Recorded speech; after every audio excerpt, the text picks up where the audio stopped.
Dhrangadhra Malvan highway પર Haripar bridge નજીક eco ગાડી ટ્રક પાછળ ઘૂસી જતા 3 લોકોના મોત, અન્ય 4 લોકો ઇજાગ્રસ્ત. સુરેન્દ્રનગર જિલ્લાના ધાંગધ્રા તાલુકાના હરિપર બ્રિજ નજીક રાત્રે 2 વાગ્યાની આસપાસ હાઈવે પર ઇકો કાર ટ્રકની પાછળ ઘૂસી જતા ભયંકર અકસ્માત સર્જાયો હતો.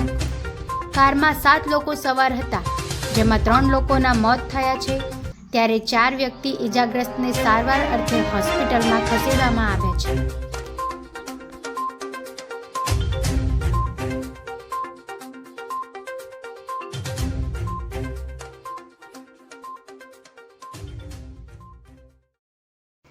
આજરોજ રાત્રિના 2:30 વાગ્યાના અરસામાં એક પરિવાર ધાંગધ્રાનો અમદાવાદ શહેર ખાતેથી ધાંગધ્રા ખાતે આવતો હતો. દરમિયાન હરિપર બ્રિજ પાસે એક બંધ પડેલ ટ્રેલર ઉભેલું હતું.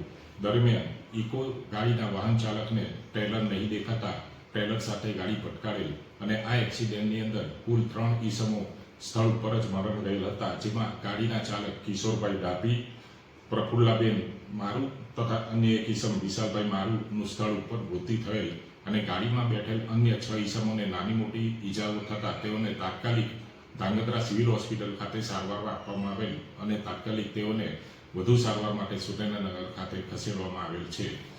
આ બાબતે ધાંગધ્રા પોલીસે ગુનો દાખલ કરીને આગળની તપાસ હાથ ધરેલ છે.